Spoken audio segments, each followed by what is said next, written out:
Vem cá, você às vezes não tem a sensação de que todo mundo transa horrores e é super versado em questões sexuais e só você não? O meu nome é Larissa Guerra e eu acho que há assim um oceano inteiro entre o que se pratica de fato e o que se fala por aí.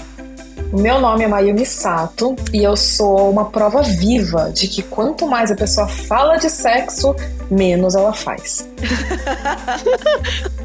O meu nome é Marina Mels e eu me sinto uma virjona pudica quando as pessoas resolvem contar as suas estripulias sexuais, mesmo sabendo que geralmente é versão do diretor e tem mais comentário do que ação.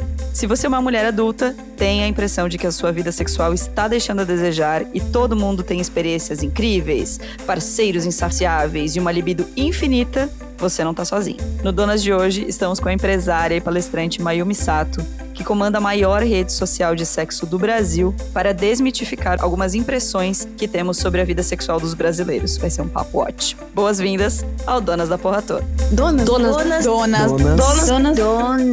da Porra Toda. Oiê! Antes de começar o nosso episódio, eu tenho um recadinho pra você. Que tal você receber conteúdos exclusivos, cupons de descontos de lojas parceiras e ainda outros mimos do Donas? Essas são algumas das vantagens que você tem ao colaborar com a nossa campanha de financiamento coletivo. Tá lá em apoia.se/donasdapetoda. A partir de R$5 por mês, você já ajuda a manter o Donas, um podcast 100% independente feito por mulheres. E se a grana tá curta, não tem problema. Você também pode seguir o Donas nas redes sociais em @donasdapetoda e dar 5 estrelas no Spotify e na Apple Podcasts. Sabe aquele ditado popular, a grama do vizinho sempre parece mais verde? Ela se aplica a muitas coisas facilmente em tempos de redes sociais e ostentação de uma felicidade que a gente sabe que não é bem assim, que ela não existe. Mas eu acho que quando estamos falando de sexo, aí sim esse ditado cai assim como uma luva. Porque sempre parece que a vida do outro é mais interessante que a sua. Porque parece que toda transa tem que sempre ser incrível. A gente fica noiando às vezes com tantas coisas e parece que a realidade é um quadro bem, mas bem diferente do que a nossa imaginação sonha. E para ajudar a gente a desmistificar boa parte dessas nossas crenças, kkkk, a gente chamou hoje aqui a empresária e palestrante Mayumi Sato, que todo mundo deve saber que é uma grande transona, porque comanda a maior rede social de sexo do Brasil, além de ser uma das mentes por trás do Love Cabaré em São Paulo, que eu inclusive tô doida pra conhecer. Ela escreve sobre sexo em colunas no UOL e arrasa por aí, tá? Mayumi, se apresenta para as nossas ouvintes, bem-vinda! Obrigada, gente! Olá! Bom, eu sou tudo isso aí, né? Eu sou IBGE do sexo, também conhecida como IBGE do sexo, a pessoa que tem mais dados sobre o comportamento sexual brasileiro do Brasil. E é isso, eu trabalho há quase 10 anos, né, no mercado adulto. Primeiro com o Sexlog, que é a maior rede social de sexo swing, onde a gente tem quase 20 milhões de pessoas cadastradas. Depois disso a gente foi criando alguns outros projetos, outras marcas. Então tem o Isos, que é um aplicativo de dating para quem tá afim de menage, para quem tá afim de swing também. Tem outras coisas aí nas quais eu tô envolvida, o Love Cabaré que você mencionou. E é isso, eu sou uma pessoa que entendo muito de sexo, entendo muito de fetiche, conheço muita gente do meio liberal. E por isso as pessoas imaginam que eu sou a maior transona deste mundo. Eu imagino. Gente, sou muito cansada, entendeu? Sou uma pessoa cansada. Não sou uma pessoa transona. E aí, eu sou essa prova viva, né? De que, assim, você fala demais, você faz de menos. E o que eu acho que é interessante, porque para as ouvintes, eu acho que elas têm que imaginar assim, quais são as amigas mais quietinhas, os amigos mais quietinhos. É esses aí que a gente tem que ficar de olho, entendeu? É essa galera aí que tá transando. Ai, gente, a Mayumi é maravilhosa. Esse papo vai render horrores. Eu já tô aqui nervosa, já tô muito nervosa. A Marina vai ter que ficar me segurando aqui pra não falar muita coisa. E a gente não tá juntas e a gente não tá com vídeo. Então, Larissa Guerra, fudeu. Tá? Não, mentira, pode falar tudo o que você quiser. Tá Ô, bom. Mayumi, começa contando pra gente se você sempre interessou por esse tema ou foi meio aleatório, assim, como é que você começou a trabalhar com sexualidade, só pra todo mundo estar na mesma página a respeito da sua grande maravilhosidade profissional.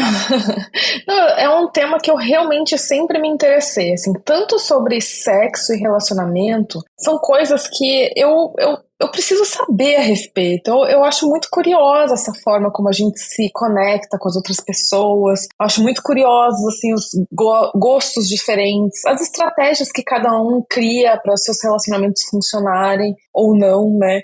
Então, desde sempre, eu sempre perguntei muito para as pessoas a respeito de como elas vivem, do que elas gostam, uma coisa que realmente me interessa. E aí, antes, eu me formei em exatas, eu trabalhava em outra área, mas quando eu fui mudando para publicidade, como esse assunto estava sempre presente nas minhas conversas, sempre quando rolava algum freela relacionado a esse tema, as pessoas me chamavam.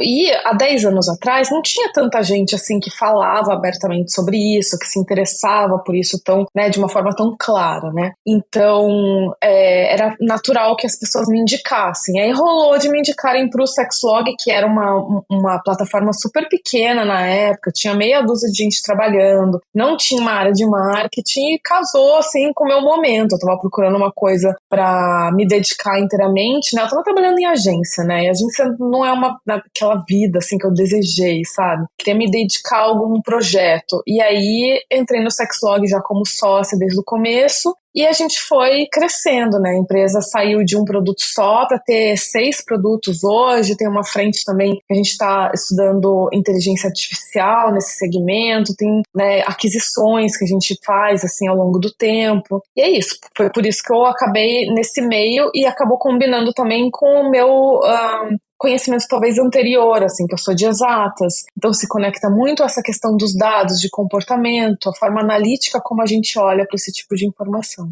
Formada em matemática, é isso, né, Mayumi?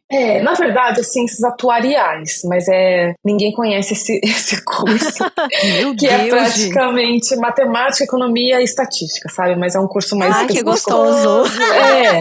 Só coisa boa, só coisa que me boa. deu tesão agora foi isso. Nossa!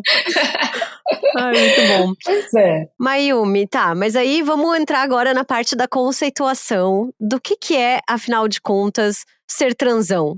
Todo mundo é transão mesmo? Quem é transão acha que é transão? Ou é tipo assim, é uma constatação que vem naturalmente? Ai, eu não sei, ó. Eu acho assim, todo mundo pode ter fases transonas, tá? Mas eu acho difícil sustentar a persona transarino durante muito tempo. Essa que é a verdade, sabe? Eu acho que isso é uma coisa assim, tem suas fases, tem gente que passa por isso na adolescência, tem gente que passa por isso depois que se divorcia, depois dos filhos, né?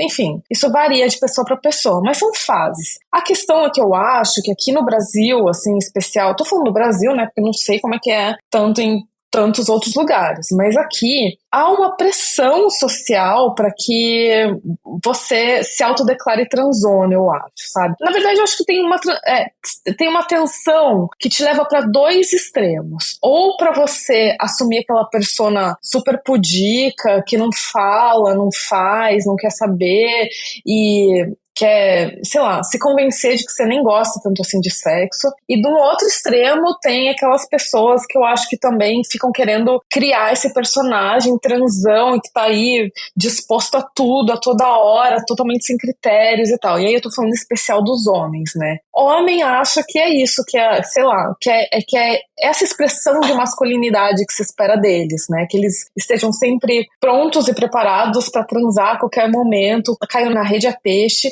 E isso, cara, é super tóxico pros caras também, essa que é a verdade. Isso traz uma pressão, assim, de você tem que aceitar qualquer coisa, de que você tem que estar sempre, né, com...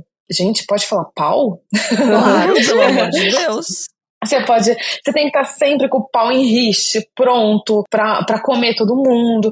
E, né, a gente vai ficando mais velho, eu imagino que isso aconteça com os homens também, né? Vai se dando conta de que, pô, tem coisa que a gente não precisa passar, né? Só por conta de uma fama, assim. Então, a verdade é que eu acho que as pessoas podem ter suas fases transonas. Mas se transarem no tempo todo, eu acho muito caído. Eu acho que é sustentar uma persona, assim, que não condiz com a realidade. Principalmente a realidade de nós, brasileiros, né? Não tá aquela coisa toda, aquela felicidade. Agora tá melhor, mas tá todo mundo meio cansado, todo mundo trabalhando demais, né? Tem essas questões, assim, Capitalismo, também. né? Exato, exato. Não é o melhor jeito de se viver, assim, mais gostosinho. Então é isso. Eu hoje em dia eu sei que as pessoas mais transonas são aquelas que falam menos, que ficam na miúda, sabe? Que não ficam, sei lá, se achando por aí, ou, né, criando esse personagem e tal. Então, eu sou bem desconfiada, assim, quando a pessoa fala demais, aí não acredito não. E vocês são transonas, Larissa meninas? Guerra, você quer comentar? Vamos lá, vamos agora, começar essa eu quero discussão. perguntar, vamos lá. Quão transonas vocês são? Eu sou média. Arrasou. Assim, eu acho que o que me fode é o capitalismo, né? E não é no sentido gostoso da coisa. Porque se não fosse o capitalismo, não fosse ter que trabalhar, pagar conta, me estressar com milhares de coisas, eu seria uma pessoa muito mais transona. Assim, com certeza. É só perceber a minha diferença entre a pessoa que eu sou quando eu estou de férias, por exemplo. Quando eu tô na praia, quando eu tô de férias, tô com a agenda tranquila, não sei o quê. Aí, menina, se deixar assim, é o dia todo, né? Mas, quando eu tô trabalhando amiga, o dia todo me deu até um nervoso. Eu tô exagerando, né? Mas, mas assim, aí faço com muito mais, né? Tenho muito mais disposição, assim, porque eu não tô com a cabeça ali saturada de coisas pra pensar o tempo inteiro. E eu acho que esse fator ser transona, não ser transona pra gente enquanto mulher, tem muito a ver com a oscilação do ciclo, tem muito a ver com a carga mental que a gente carrega. Se eu tô atolada de coisa pra fazer, se eu tô cansada, se eu tô estressada com o meu parceiro, se alguma coisa me chateou, dificilmente eu vou ter vontade, assim, sabe? É por aí. Então vamos lá, vamos se expor, né, time? Eu nunca gosto de falar dessas coisas, então hoje é o dia, hoje vamos lá. Cara, eu vou falar uma coisa que eu e a Mayumi já conversamos, assim. Eu acho que o flerte é quem dita se você vai estar transão ou não e o quão bom vai ser esse transão. E isso vale não só para pessoas que estão solteiras, mas também para pessoas que estão comprometidas. Então, assim, não é que o sexo seja 100% superestimado, mas ele é muito superestimado. Porque eu acho que as pessoas falam muito de sexo e pouco de flerte, de conquista, de sedução, sabe? De você... Eu acho que a gente transa mais e transa melhor e se diverte mais quando a gente tá se sentindo desejado, quando a gente tá se sentindo integrante daquela relação, quando a gente tá se sentindo inteiro naquela relação. Que é muito isso que a Larissa falou sobre patriarcado e capitalismo, assim. Mas eu acho que se a gente for tirar essas coisas e falar só de relacionamento, só da relação, eu acho que isso é o que faz uma grande diferença, assim. Então, eu me sinto transona quando eu estou me sentindo desejada, e isso inclui a minha relação com o meu parceiro, isso inclui a minha relação comigo, com o meu corpo, com a minha autoestima, isso inclui várias outras coisas que não o transão, sabe? Então, me irrita um pouco quando as pessoas falam assim, focam muito no sexo, e eu acho que falta falar da coisa mais legal que existe no sexo, que é o como começa. Porque se você não tem esse estímulo pra começar, aí você nunca vai ser transão, sabe? E tem fases que a gente não tá mesmo, mas é muito difícil. Eu vi esses dias um post de uma pessoa dizendo, porque sexo tem que botar na agenda pra fazer. Eu não sou essa pessoa. Ai, gente, que horror, eu não consigo. Credo. Gente, eu sou. Me conta, como é que é? Mas como é que começa? Chegou na agenda, tocou o despertador, o alarme, vamos lá se agarrar no sofá? É tipo isso? Primeiro, eu vou concordar muito com você, porque eu sou a pessoa que eu gosto da paquera, eu gosto do romance, eu gosto do flerte. Até assim, não é mais... flerte como esporte preferido, né? Nossa, acho uma delícia. E assim, não é mistério pra ninguém que o meu companheiro e eu temos um relacionamento aberto, né? A gente, né, tem uma relação não monogâmica. E aí, ele sempre me zoa, assim, que ele fala, mas não dá pra gente sair com a mesma pessoa, meu, você só quer ficar namorando a pessoa, mas você quer casar com a pessoa, não.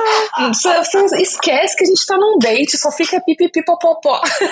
E ele tá totalmente certo. Eu geralmente esqueço que eu tô no date, sabe? Eu fico lá de romancinho, pego na mão e fica... Ixi, nada acontece, é isso.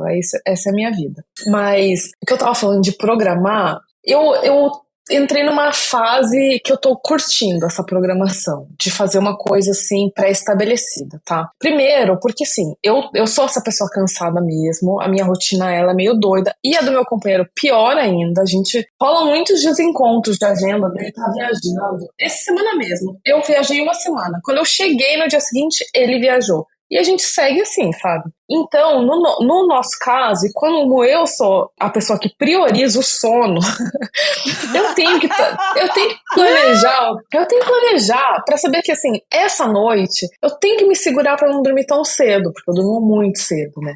Eu vou fazer um esforcinho pra dormir até mais tarde nessa manhã, pra ficar acordado um pouquinho até mais tarde e, né, esse esforço, assim, de fazer o date entre a gente acontecer também, sabe? E tem funcionado pra nós, assim, porque senão, nesse desencontro de agenda, nesse desencontro de cansaço, a gente, acaba passando um tempo e, nossa, a gente nem tá, né, se relacionando mais desse jeito e tal. E no começo, achei que podia ficar uma coisa meio automática, mas não tá sendo automático. E se a gente parar pra pensar, nada é tão espontâneo quanto a gente imagina, né? Você vai num date, aquilo não é espontâneo. Você entrou no aplicativo, você mandou mensagem, você marcou com antecedência aquele date, você já vai, né, lá, aquele banho tomado, né, bate gilete no box. Não tem nada tão espontâneo assim. Lógico que pode não acontecer. E aqui na minha casa também, com meu companheiro, sabe? A gente pode marcar e no fim das contas eu falar, não, eu tô realmente cansada, não vai rolar. Assim como pode acontecer num date. Mas acho que as coisas, elas não precisam ser tão espontâneas assim, porque nessa coisa da nossa rotina, do cansaço, capitalismo, a gente pode acabar sendo levado assim pela maré, sabe? Quando você vê, você passou 2 meses sem transar e com uma pessoa do seu lado. Então é isso, eu tô curtindo essa fase e se alguém tá sentindo falta e sente falta num dia, não sente falta no outro, talvez essa coisa de programar pode ser uma boa. Eu sugiro testar. Abrindo o Google Agenda aqui. Já fazendo uma conferência.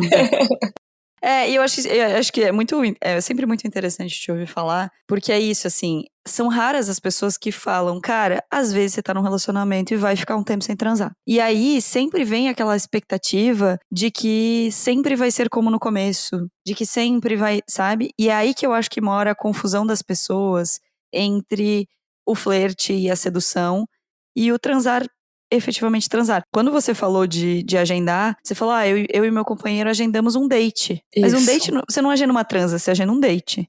Geralmente essa transa vai desenrolar num date, por quê? Porque vocês vão dedicar tempo a esse processo de sedução, a esse processo de flerte, a ficar cheirosa, a usar gilete, que eu amei, a todas essas coisas, entendeu? Então eu acho que tem uma confusão aí de todo mundo ir muito atrás do sexo e pouco atrás do flerte. E talvez isso faça com que as pessoas transem menos, sacou? Isso. Não, e pra mim tem uma outra parada de que eu reconheço que por mais que meu companheiro e eu sejamos muito parecidos, a gente tem muitos gostos parecidos, a gente, né, à medida em que os anos vão passando, são 12 anos, a gente às vezes se comporta de forma parecida, mas não significa que os nossos corpos são os mesmos. Óbvio, né? Os nossos desejos não são os mesmos. Então, essa expectativa de que quando eu estiver com tesão, o outro também tem que estar, ou quando eu não estou com tesão, o outro também não pode estar, então ele não pode ficar insistindo. Cria uma expectativa de sincronia que não é humano. Não é das relações humanas. A gente não tá sincronizado com as nossas amigas, com os nossos familiares. A gente também não vai estar sempre sincronizado com os desejos dos nossos companheiros ou companheiras, né? Então, nesse sentido, eu acho que não ter essa expectativa de que quando eu me sinto assim, se ele não se sente é porque ele não me deseja mais, é porque ele não me quer mais, porque eu não sou boa o suficiente. E eu já super caí nessa também, sabe? De ter esses momentos de me questionar, porque, meu Deus, se ele não quer transar agora, o que tá acontecendo? E aí depois eu pensava, é humano, entendeu? O que eu tô fazendo? Tô pressionando, tô achando que ele tem que ser uma máquina pra me mostrar que ele é homem ou pra me mostrar que ele me deseja ainda, ou que ele me ama ainda.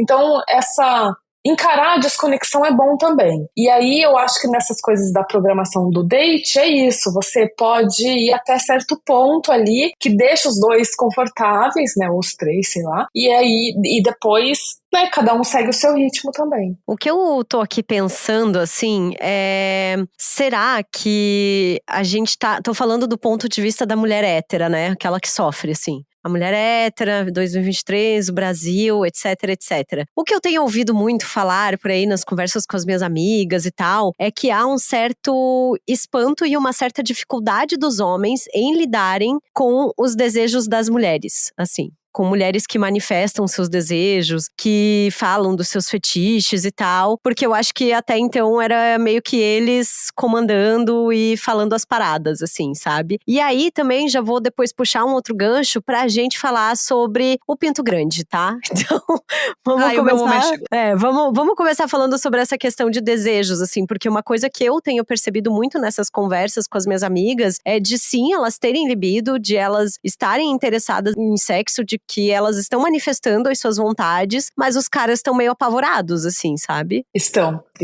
Não, isso eu tenho certeza que estão, gente.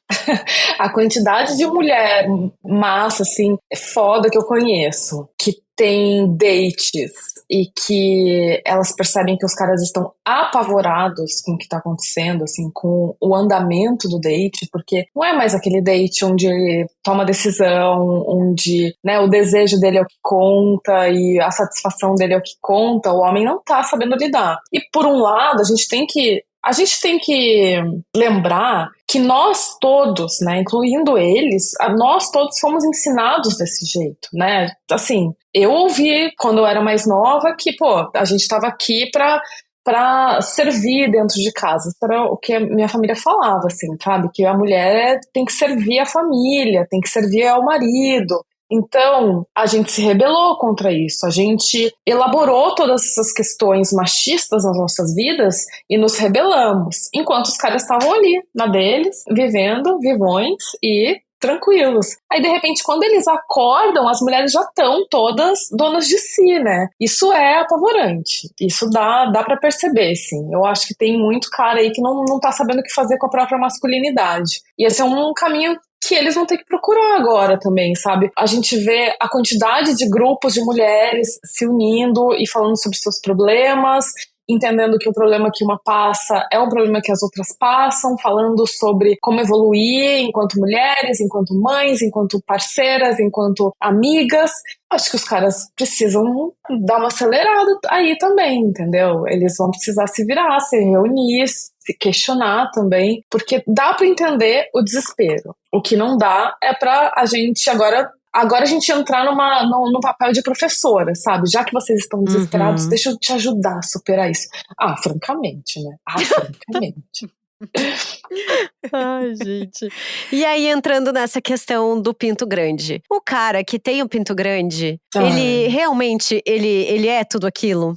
Coitado, né? Ó, gente, isso aí eu posso dizer, tá, em primeira mão, que assim, eu tenho contato com uma comunidade liberal, né? A comunidade liberal que inclui desde swingers, desde pessoas que gostam de fazer uma safadezazinha, não necessariamente são super fetichistas, alguns sim, outros não. Mas a questão é que dá pra perceber que nós fomos educados pela pornografia, né, sexualmente, a princípio, sim. A nossa primeira educação geralmente acontece com o choque da pornografia, a gente tem acesso principalmente na internet, e aí vem aquelas referências de corpos irreais, de jeitos de transar que só fazem sentido numa tela de cinema e, né, na sua TV e não necessariamente na vida real. E eu percebo que isso se manifesta muito nas relações também das pessoas no dia a dia, nesse meio liberal. Por outro lado, eu percebo que quando as pessoas saem do campo da fantasia e partem um pouco para o campo da realização, elas começam a perceber um pouco dessas mentiras que elas foram ensinadas, sabe? De que você precisa ter um corpo X ou Y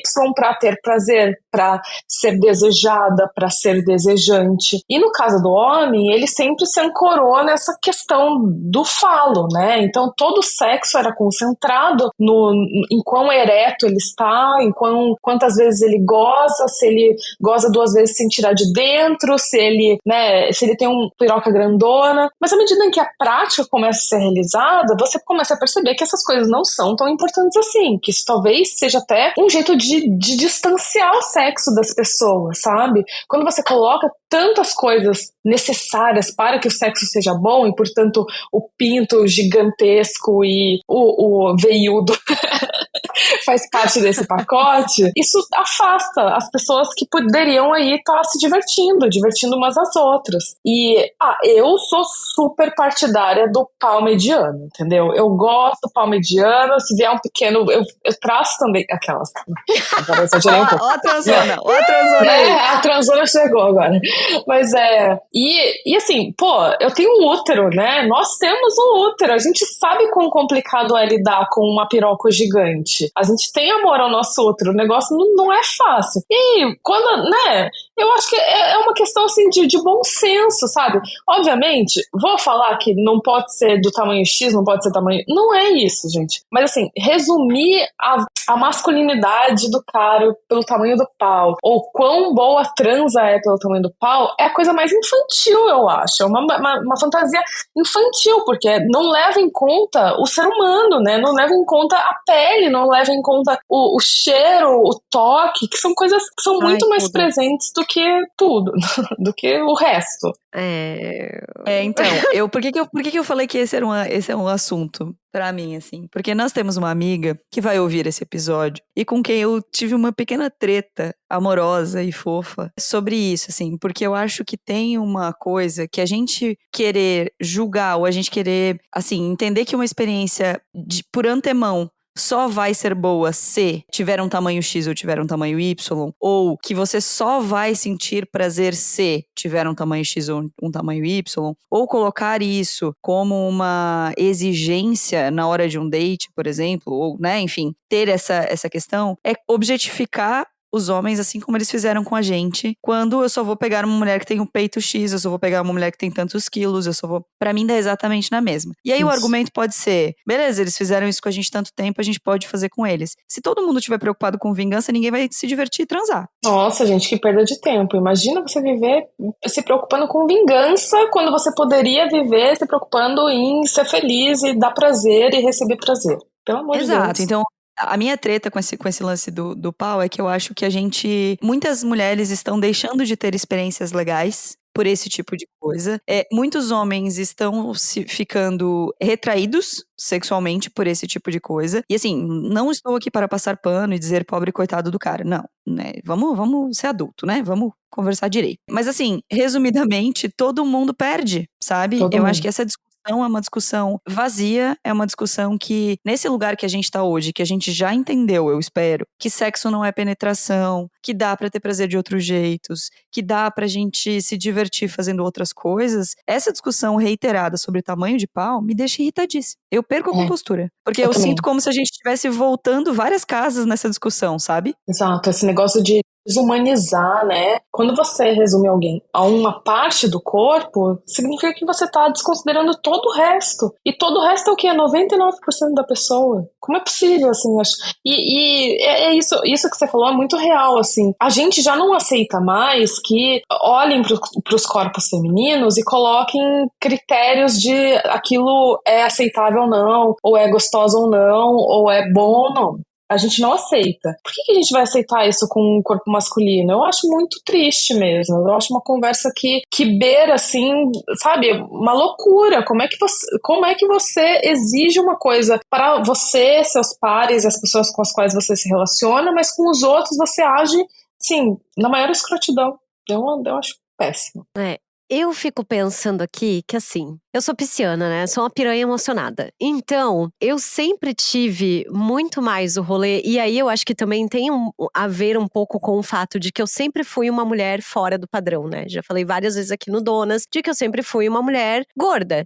E enquanto mulher gorda, esse homem padrão nunca foi o tipo de homem que olhava pra mim. Sabe? Então, toda essa pira, essa construção de que, ai, nossa, o cara tem que ser super gostoso, ele tem que ser musculoso, alto, nananá, ele tem que ter um pinto gigante, não sei o quê, nunca foi algo que me chamou atenção, assim. E eu sempre vi muito mais a minha relação, o sexo que eu tive na vida como muito mais essa questão de conexão com o outro do que como algo puramente mecânico, assim, sabe? E se fosse também, beleza, tudo certo. Mas pra mim tem muito a ver com isso que você falou, assim, Mayumi, de descobrir a pele de uma pessoa, o cheiro, de como é que funciona, de qual posição às vezes vai ser mais legal, qual não. Então, pra mim, era muito indiferente, assim, sabe? Essa questão em relação a tamanho. Me preocupa muito mais se nós dois teremos prazer, por exemplo, do que o tamanho do pinguelo lá do cara, assim. Exato. Não, fora que, olha, não sei se na vida de vocês isso é verdade, tá? Mas as pessoas mais legais que eu conheço são aquelas que foram crianças e adolescentes feias.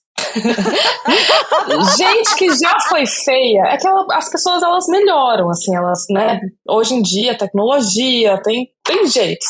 Mas gente que passou parte da vida sendo feia, tem uma personalidade mais legal, não tem? Tem uma personalidade, tipo, não fica escorado na sua beleza, porque a pessoa bonita, ela é tratada diferente pela sociedade. Total. A gente tem que admitir. Total. Então assim, a pessoa feia, a pessoa fora do padrão, eu posso falar isso com conhecimento de causa, porque eu amo um homem feio, amo, é estragadinho, é torto, me apresenta, é esse aí que eu vou querer, é esse que eu vou gostar, Adoro. sabe? Eu adoro. E eu gosto muito disso que tu fala, assim, que tipo, que a Larissa falou, aliás, que é irrelevante. Entendeu? A questão do tamanho do cara, ela vai chegar pras mulheres, ou pelo menos deveria, né? Vai chegar pras mulheres tão depois de outras tantas coisas, sabe? Que se você já tá com tesão na pessoa, porque o beijo foi bom, porque o cheiro foi bom, porque a aproximação foi interessante, porque tem senso de humor, nada dá mais tesão do que senso de humor, gente. O senso de humor quando dá match... Meu Deus. É incrível. Dá uma risadinha, tira a calcinha. É assim que funciona. E aí então, a gente compara com aquele cara que sempre teve um pauzão e aí ele acha que isso é o suficiente e provavelmente o jeito que ele transa vai refletir isso, né? Ele achar que é isso. É isso. 100%. Vamos falar de transa boa. O que faz uma transa ser incrível? O que as pesquisas, Mayumi, ou as nossas experiências aqui nos dizem sobre o que são esses critérios, assim? A gente já falou que quantidade é uma coisa superestimada, né? De que as pessoas falam que transam muito mais que transam. Então, se você tá aí há um tempinho sem transar, casada ou solteira ou, enfim, tá tudo certo. Mas assim, transa boa. O que é uma transa boa? Não, eu vou compartilhar primeiro uma coisa da comunidade liberal e depois uma pessoal, tá? É muito curioso porque quando a gente entra nesse meio liberal, e eu tô falando mais do que a gente observa dentro do Sexlog, onde as pessoas, elas flertam abertamente, né? Elas adicionam os outros, elas deixam comentários e tal. E aí, muitas pessoas na própria bio colocam ali vários critérios. Como a gente tava falando, né? Pra sair comigo tem que ser assim, tem que ser assado, tem que ser não sei o quê. Mas também tem lá na rede social um negócio que é um depoimento pós-date. Então você fala assim, olha, vou deixar um depoimento aqui desse casal pra vocês saberem como é sair com eles, e aí fica todo mundo avisado se foi legal ou não foi, né? E é muito curioso como a maior parte dos depoimentos denota os positivos, eles denotam sempre a educação da pessoa. E fala assim, nossa, esse cara, ele saiu com a gente, né, um casal. Esse cara saiu com a gente, ele foi super educado, ele, assim, foi atencioso, ele conversou, ele não quis ir direto pros finalmente. E aí a gente vai vendo como há essa desconexão entre o que eu digo, que é super importante, e o que de fato, depois de tudo acontecer, foi o que ficou marcante, né? Então eu acho que tem essa coisa, e que se conecta também com o que eu sinto pessoalmente, que é a coisa da presença, sabe? A trans é incrível pra mim, e eu entendo que essa coisa da educação também tá conectada a isso, é quando a pessoa tá realmente presente ali naquele momento. Não tem nada mais importante, ela consegue deixar os problemas dela pra um outro momento, ela não tá preocupada com performance, olhar no espelho, será que eu tô, né? Será que eu levanto essa perna aqui? Será que a gente muda de posição a cada 30 segundos? Não, ela tá presente, né?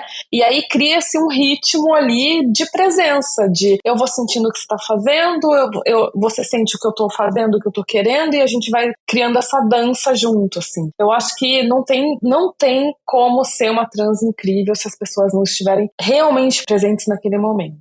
Nossa, Ai, que tô com a lindo. relatora 10 de 10, gente.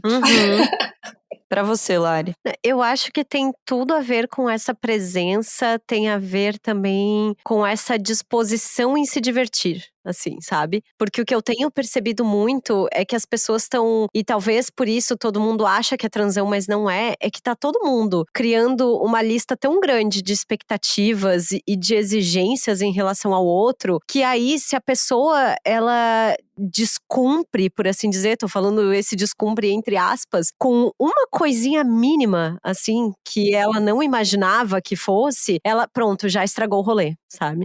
Já acabou, não, já era, não sei o que lá. Claro que existem momentos e momentos, e aí sou eu, né, a pessoa que tá aí num relacionamento falando, etc. Mas o que eu percebo é muito isso, assim, sabe? Parece que tá todo mundo muito armado, assim, sabe? Tipo, nossa, tô muito cheio de exigências, e não tá se dispondo de verdade a conhecer outra pessoa, a descobrir o que é esse universo que é outra pessoa, assim, sabe? E aí eu acho que uma trans incrível tem muito a ver com isso. Pode ter a ver com essa disponibilidade, com você, às vezes, e aí se você tá, às vezes, numa relação de muito tempo, de você, às vezes, explorar alguma coisa diferente também, né? Porque vamos combinar também que relação de muito tempo, né, precisa de uma novidadezinha, assim, a própria Esther Perel fala sobre isso. Então, acho que tem muito a ver, assim, a essa disponibilidade, a você estar presente, a você estar disposta a se divertir, a você, tipo, levar na boa, assim, as coisas, sabe? Eu não vou dizer com leveza porque não gosto muito dessa ideia, mas,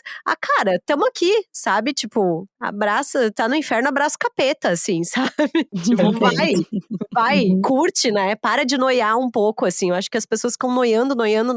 A gente tá muito mental, assim, sabe? E menos físico, né? Super, concordo com vocês duas, não tenho nada a acrescentar, porque é isso 100%. E aí quero saber de outra coisa, e essa, a pressão por gozar, né? Tem uma discussão aí entre vários grupos, inclusive grupos feministas, sobre ter que gozar todas as vezes, uma transa para ser boa tem que gozar antes, tem que gozar depois, tem todo mundo querendo cagar regra sobre até a forma como a gente vai ter uma transa, se vai gozar ou não vai gozar. Também é uma pressão que as pessoas têm e também é uma expectativa que as pessoas colocam de que sempre vai ter orgasmo, né?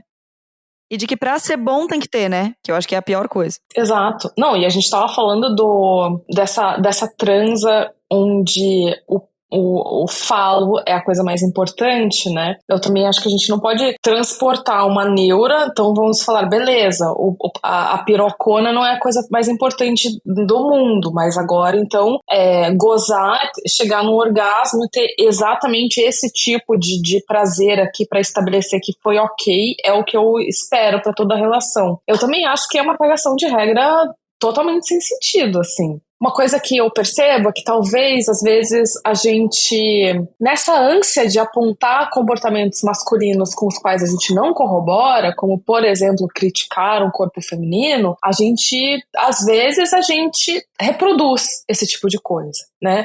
Então, se o homem foi ensinado de que a coisa mais importante numa relação era ele chegar ao orgasmo, se ele gozou, a relação acaba, a gente não pode se colocar nesse mesmo lugar, né, de colocar o nosso orgasmo ali como a coisa mais importante dessa relação. Tem gente que não goza, né, e aí eu vou falar pra ela que ela não pode transar, que ela tá transando errado, que ela não deveria.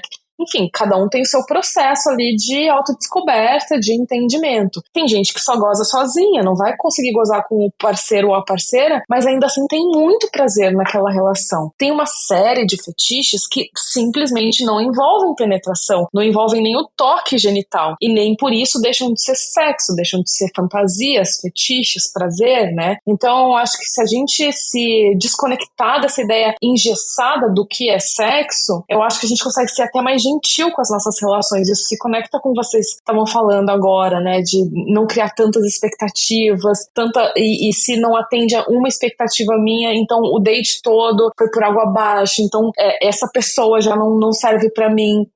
Eu acho que a maior parte dos casais de longa data que eu conheço são casais que se reconhecem muito nas quebras de expectativa. E eles falam, eu sempre imaginei que estaria com uma mulher assim, aí de repente eu me apaixono e tô aqui muito feliz com uma mulher assada. E eu ouço as mulheres também falando isso, vice-versa. Então, acho que essa pressão pra gozar não faz sentido nessa relação mais fluida que eu acho que a realidade se conecta. Agora a gente tá falando tanto de gêneros fluidos, de questões, né, outras questões fluidas. Eu acho que as relações e a forma como a gente tem prazer também pode ser, assim. Acho que fica mais gentil, sabe? Indo nessa linha, é uma outra pergunta que eu quero te fazer que tem a ver com sexo, mas não tanto, mas é o lance da não monogamia, né? Que de repente virou, assim, a regra.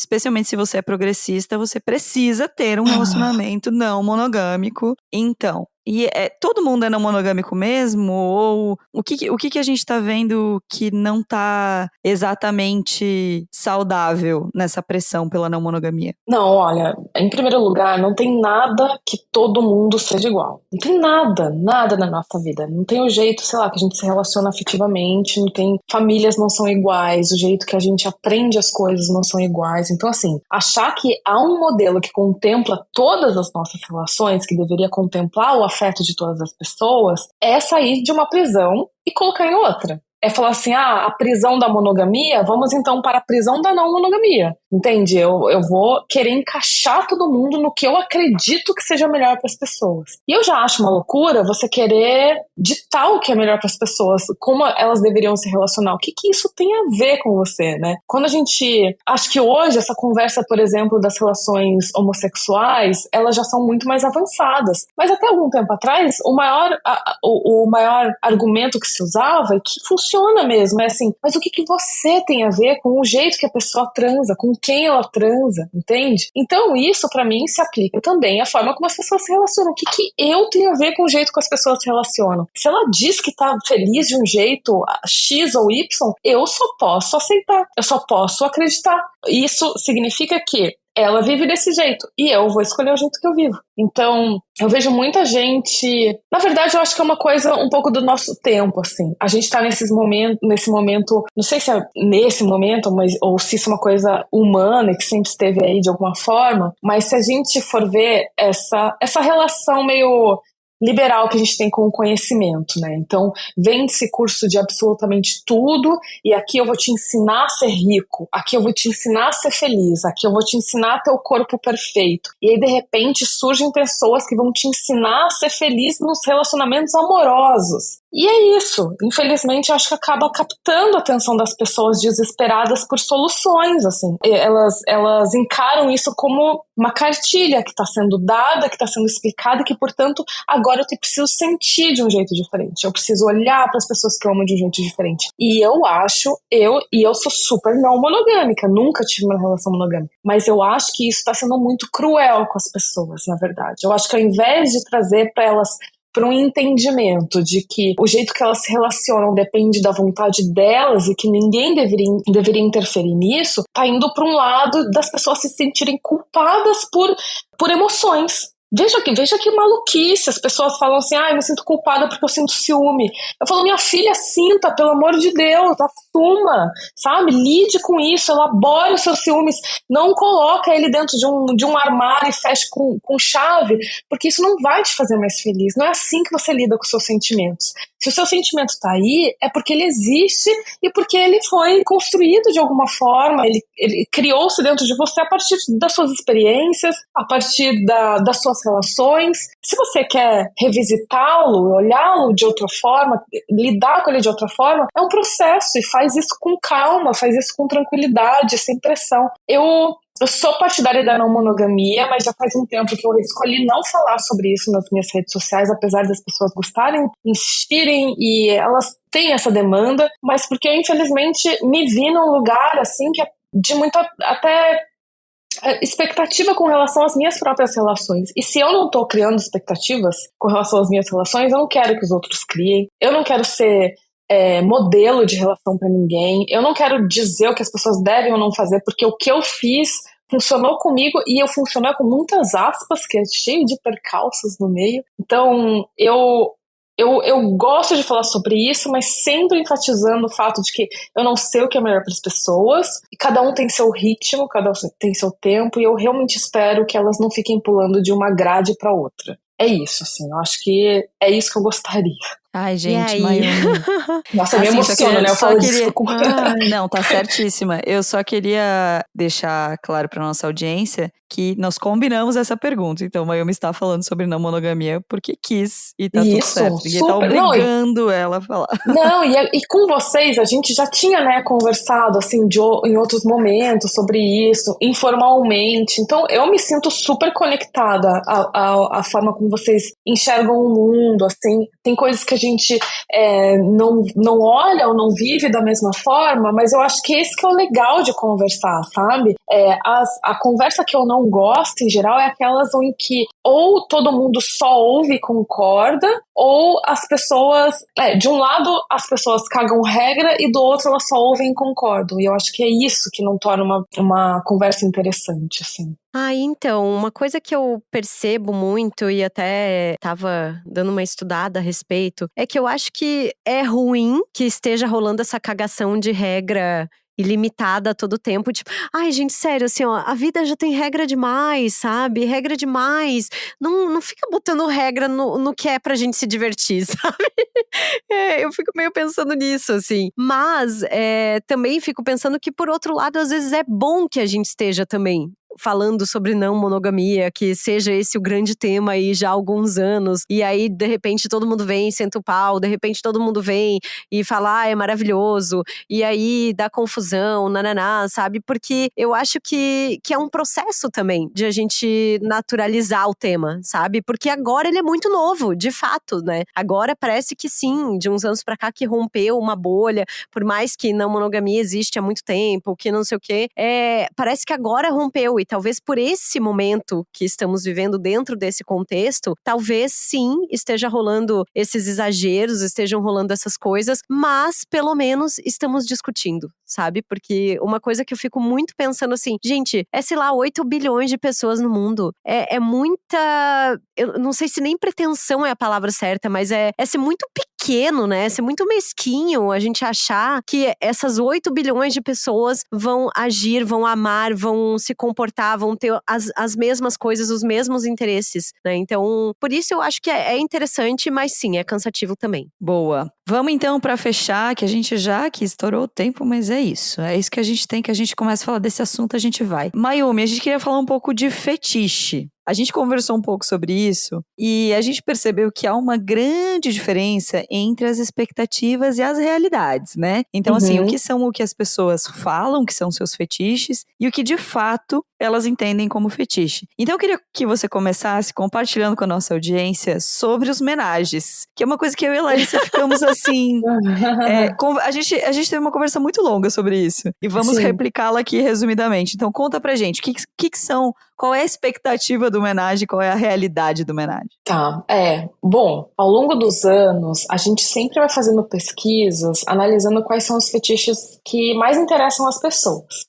E não é pesquisa no sentido de perguntar a elas, porque esse é um método que funciona em poucos momentos, assim. Em geral, o que a gente faz é entender quais são os termos que as pessoas estão digitando no Google para chegar até o nosso site, né? E quais são os termos também que dentro do site elas digitam procurando por isso. E para nós sempre foi muito evidente que as pessoas procuravam pelo menage, né? Um casal e uma outra pessoa. Isso a gente nunca teve dúvida e acho que isso meio que povoou o nosso imaginário, porque quem nunca viu um cara falando porque eu dou conta de duas, porque duas na minha cama, e os homens principalmente adoram falar sobre esse fetiche, né? Mas o que a gente percebeu é que apesar de alguns fetiches eles variarem de acordo com a época do ano, o estado do Brasil e tal, tem um que é o primeiro e não muda, há 10 anos pelo menos, que é o fetiche de menage masculino. É isso que as pessoas mais procuram em termos de realização de fantasia, há muitos anos, né? Então a gente está falando de um casal, que geralmente é um casal hétero, que procura um homem para se relacionar junto. Esse fetiche, ele se desdobra em vários jeitos de realização, tá? Até a gente pode chamar de homenagem masculino, né? Então a mulher, ela transa com os dois caras, ela se relaciona. Mas tem uma variação que as pessoas chamam de cuckold. Já ouviram falar disso, gente? Não sei nem se Não, me conte. Tá bom, então o cuckold é esse homenagem masculino, mas onde, em geral, no casal, a mulher transa com o terceiro elemento e o homem só assiste. Ou o homem, ele sequer assiste. Ele sabe que a mulher dele tá saindo com outro cara e ele tá em casa e a mulher vai se encontrar com o cara no motel. Ou ele, né, enfim, tem muitas variações, tá? Mas, em geral, é um fetiche que tem alguns elementos aí do BDSM também, que é nesse sentido, uma coisa mais de humilhação, de falar, eu vou sair com um cara porque você não dá conta, mas assim, no sentido da fantasia mesmo, sabe? Essa encenação, assim. E é isso, assim, tem essas variações, mas também tem o homenagem masculino puro e simples, de uma mulher transando com seu parceiro e mais um cara ao mesmo tempo. E esse, definitivamente, é o fetiche mais popular do brasileiro, isso não tenho a menor dúvida. Tem alguns no Donas que eu queria muito ver a cara da nossa audiência, cara, e esse é um deles. Pois é, aí uma coisa que eu fico pensando, eu fico muito surpresa que seja o top do top, assim, o number one, o top one hit, assim, do negócio. Mas eu fico pensando se esse fetiche acaba ficando muito mais só na imaginação e na teoria do que ele vai pra prática de fato. Tu chega a ter informações a respeito, assim? Amiga, as pessoas estão realizando. Graças a Deus, elas estão felizes. Graças ao Sexlog. Não, elas estão realizando, e você sabe que eu já tentei fazer um levantamento do tipo, será que são os homens que propõem isso? Será que são as mulheres do casal? E pra mim, por enquanto, ainda parece muito equilibrado, né? Mas, em geral, o que eu percebo? As mulheres, elas são muito mais discretas com relação a esse desejo. Porque elas têm medo de despertar alguma inveja, algum ciúme, alguma insegurança no homem, tá? Os homens, eles obviamente são mais discretos, né, do que falar de homenagem feminina, onde eles saem como os grandes comedores, mas ao mesmo tempo eles acabam dando o primeiro passo e muitas vezes eles propõem isso para as mulheres e aí elas têm a reação de falar, nossa, eu já queria isso, eu nunca imaginei que você ia me propor. Então, às vezes, eu me deparo com casais que demoraram anos, um para propor ao outro a mesma coisa, sabe? Eles estavam desejando a mesma coisa, até ter coragem de falar, o negócio, né, demora. E as mulheres, às vezes, eu já conheci algumas delas que falaram assim, quando ele propôs isso, eu achei que era uma pegadinha. Eu achei que ele estava falando isso para ouvir minha resposta e me jogar na cara depois. Eu demorei muito tempo para ter segurança de que era uma proposta real, oficial, sabe? Mas, assim, as pessoas estão realizando, assim. Tanto é que a gente tem um outro aplicativo, o Isos, que é de homenagem também, mas é um aplicativo mais de date, tipo um Tinder, assim, né? E a nossa expectativa é que as buscas se diferenciassem, talvez pelo público ser mais novo e tal. Mas não, gente, as buscas por esse termo, por essa prática, elas são intensas. Muito bem, olha aí, eu tenho certeza que está chocado. E aí tem uma outra coisa que se conecta a esse universo, que é a grande quantidade de apetrechos, brinquedos, equipamentos sexuais para homens, né? Tem cintos de castidade para homens. Tem várias coisas aí nesse universo que também estão crescendo em busca. Eu vi uma pesquisa outro dia que estava falando no Google Trends sobre esses equipamentos, essas coisas para homens, que por muito tempo se falou só para vibradores para mulheres, por exemplo, mas como já estão surgindo também outras frentes que trabalham com sexualidade, tecnologia para homens sentirem mais prazer. E olha que bom, né?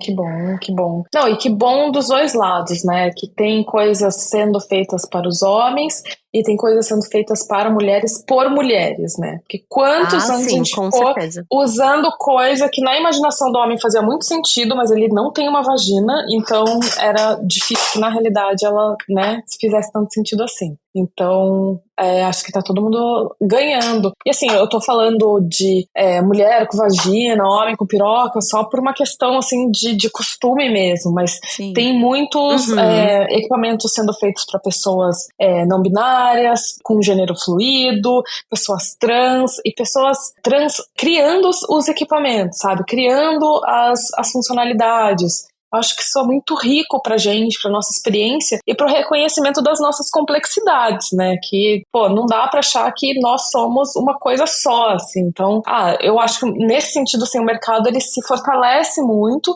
ele se torna muito mais acessível e muito mais relevante pras pessoas no dia a dia, né? Como uma forma de exercitar o prazer. Ai, temos um episódio, hein? Meu Deus do céu, Mayumi, a gente não quer terminar, tá difícil pra gente. Ai, gente, não, eu adoraria ficar mais aqui com vocês. Tenho tanta história pra contar. Não, inclusive... Vem parte 2, né? Histórias, viu, gente? Depois eu conto, então. Ai, que delícia. Vamos pra nossa mesa de bar, né? Bora.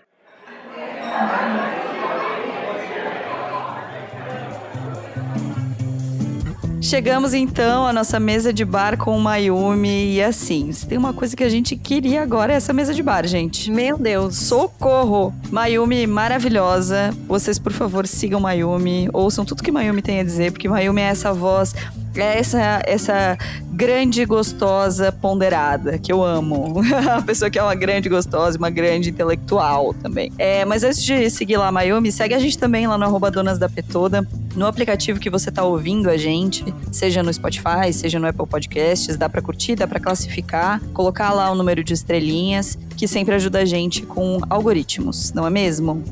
Isso mesmo. E também lembrando, né, que estamos aí com o nosso apoia.se/donasdapetoda, que a gente tá on e roteando. Mandem jobs, chamem a gente pra palestras, pra falar sobre várias coisas, porque é isso, gente. 4 anos de Donas da Porra Toda, a gente tem muita coisa acumulada aí que a gente quer compartilhar pro mundo. Mayumi, conta pras pessoas como que elas te encontram nas redes sociais, e aí a gente quer também 2 dicas de alguma coisa que você tá lendo, vendo, ouvindo, seguindo, o que você quiser recomendar. Tá legal. Então, nas redes sociais, vocês podem me encontrar como Opa Mayumi. Eu uso mais o Instagram, né? Eu uso o TikTok também de vez em quando. Twitter eu só fico stalkeando as pessoas. Mas então no Instagram e no TikTok pode me encontrar. E lá tem todas as redes das quais eu faço parte, né? Tem o Sexlog, tem o ISOS, tem o Sex Summit, que é um evento que a gente faz com as lideranças, os diretores, as diretoras do mercado adulto brasileiro. E esse ano vai ser presencial em novembro. Tem uma série de outros projetos dos quais eu participo, eles estão todos ali linkados.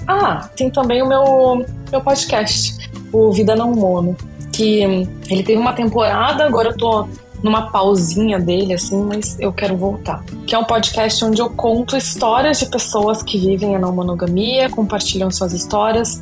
E são histórias de coisas que deram certo, de coisas que não deram tão certo assim, justamente pra gente não ficar na cagação de regra, mas entender como as nossas relações, elas são complexas, monogâmicas ou não. Essa pode ser a minha primeira dica, né? Tá linkado lá no meu perfil do Instagram. É ótimo, inclusive, já ouvi todos os episódios. Que massa. A segunda dica, eu acho bom vocês se prepararem, é só para as pessoas fortes de coração, tá bom? Eu descobri um filme que tem no MUBI, que é sobre BDSM, e não é 50 tons de cinza não, gente, é hardcore, entendeu? E chama Cachorros Não Usam Calças. Então, se você tiver algum interesse assim, sobre BDSM, que é essas práticas que reúnem amarrações, submissão, dominação, se você gostar desse assunto ou quiser só assistir de curiosidade, esse é um filme super interessante. Eu assisti esses tempos e fiquei meio impressionada. Gente, alguma coisa impressionou a Mayumi. Exato, não sei se eu tenho coragem, tá? Não sei. Mas tem lá no MUBI. Então eu vou com 3 dicas, eu vou roubar hoje, hein? Preparem-se. Vou indicar 2 episódios de podcasts. O Vibes em Análise, que a gente ama, do André, que é o André Alves, que esteve aqui com a gente recentemente. Ele tem um episódio um pouquinho mais antigo sobre No Limite do Tesão, é o nome desse episódio. E ele fala muito sobre a nossa relação com o libido, mas também reflete muito sobre os efeitos da pornografia sobre a nossa consciência construção da nossa sexualidade, como é que a gente lida, como que também lida-se com apatia sexual. É um episódio de 2021, né? Ainda tava durante a pandemia e tal, mas ele é muito interessante e tem várias coisas ainda que são bastante atuais, assim. E aí, ontem, eu tava lá limpando a casa e escutei o É Nóia Minha, que saiu semana passada, Monogamia é Cafona, com a Camila Frender, o Vitor de Castro e a Hannah Kalil. Eu adoro os conteúdos da Hannah Kalil, acho ela super inteligente, articuladíssima, e ela acabou chamando os dois pra falar de monogamia, sendo que os dois estão em relações hoje não monogâmicas, assim, em relacionamentos abertos, né? Mas é uma reflexão muito bonita e eu acho que tem muito a ver também com várias coisas que a gente comentou por aqui, assim. Me surpreendeu bastante. E por fim, eu quero indicar uma Setaflix. Que é a página de contos eróticos. Era uma página de contos eróticos ligadas à Pente Nova. E hoje eles têm um portal próprio, tem episódios também do Spotify que você pode ouvir. E eu gosto muito porque ele tem tanto contos eróticos bissexuais, hétero, lésbicos, gays, tudo de uma forma, assim, muito bem construída, muito interessante. Muito bem, eu vou de 2 dicas. Uma delas é com Mayumi, inclusive, que é um episódio que ela fez com a Revista Gama, que é do podcast da Revista Gama, que foi por onde eu conheci Mayumi, inclusive. Esse episódio é ótimo também. Exato, é um episódio rapidinho e ela fala sobre relacionamento aberto. Tô te indicando, Mayumi, é tipo uma adorei. tripla indicação, assim. Obrigada. É um episódio muito bom. Eu gosto muito desse podcast, então fica a dica pra seguir esse podcast também. Saiu no dia anterior ao dia que a gente tá gravando, um episódio com o Marcelo Rubens Paiva falando sobre o perdão do Brasil à ditadura e o quanto isso é tóxico. Mas enfim, esse episódio com o Mayumi é uma delícia. Acho que tem muito dessa reflexão, assim, sobre o que é a não monogamia, da onde ela vem e quais são os seus benefícios para o debate público, embora sem essa cagação de regra. Então acho que é bem interessante. E quero indicar uma série bobinha, que agora não tem nada a ver com o tema, que chama Miracle Workers, na HBO. É uma série que é o seguinte, é uma grande brisa, que é com o Daniel Radcliffe, aka Harry Potter, né? Conhecido como Harry Potter. E é uma série sobre o que acontece no suposto céu ou suposto inferno, enfim, onde mora Deus. O que é uma série de humor, episódios rapidinhos que eu gosto, esses episódios de assistir enquanto você toma café da manhã, assim, sabe? Rapidão. O que é maravilhoso nessa série? Eles falam de Deus como um cara mimado, arrogante. É muito divertido, assim, é muito, muito, muito divertido, porque eles fazem uma brincadeira com esse lance de até onde há uma influência divina e como os erros que Deus cometeu ao criar as pessoas. É uma grande brisa, mas é divertidíssima. A gente terminou a primeira temporada agora, estamos começando a segunda. É muito delicinha, episódio pra botar o cérebro embaixo da torneira, como vocês sabem que eu gosto de fazer. Então, Miracle Workers na HBO é a minha segunda dica. Ai, é isso, gente. Esse episódio poderia durar, assim, 92 horas. O Bruno ia matar a gente. Ele já vai, no caso, que tá com 1h05. Já vai. Mas é isso. Mayumi, muito obrigada. Vamos te chamar mais vezes, com certeza. Prepare-se. Obrigada, gente. Eu adorei. Eu adoro sempre conversar com vocês. Então é só me chamar que eu venho, tá bom? Não, fora que assim, nós somos a cereja do bolo da Mayumi, né? Dá licença, gente. Dá licença. Verdade. Eu tive um final de semana incrível em Blumenau e a cereja do bolo foram vocês. Ai, olha a honra de ter dado um final de semana incrível pra essa mulher, gente. Ai, Mayumi, eu tava pra te contar que a gente printou esse teu post e quando uma tá triste, a outra manda. Lembre-se que você é a cereja do bolo da Mayumi. É isso. Eu me sinto assim a cereja de cabinho, aquela bem chique ainda. Não, gente, eu nunca tinha pensado em ir pra Blumenau e agora eu fico pensando, eu tinha que arranjar um motivo pra ir de novo. Como assim? A gente vai pra aí, tá tudo bem. A gente vai. Bora, venham. Um beijo, Mayumi. Beijo, galera. Até semana que vem. Beijos. Beijo. Até. O Donas da Porra Toda é uma produção independente. Produção, roteiro e apresentação, Larissa Guerra e Marina Mels. Edição e tratamento de áudio, Bruno Stolf. Mais informações no site www.donasdapetoda.com.br ou nas redes sociais no @donasdapetoda.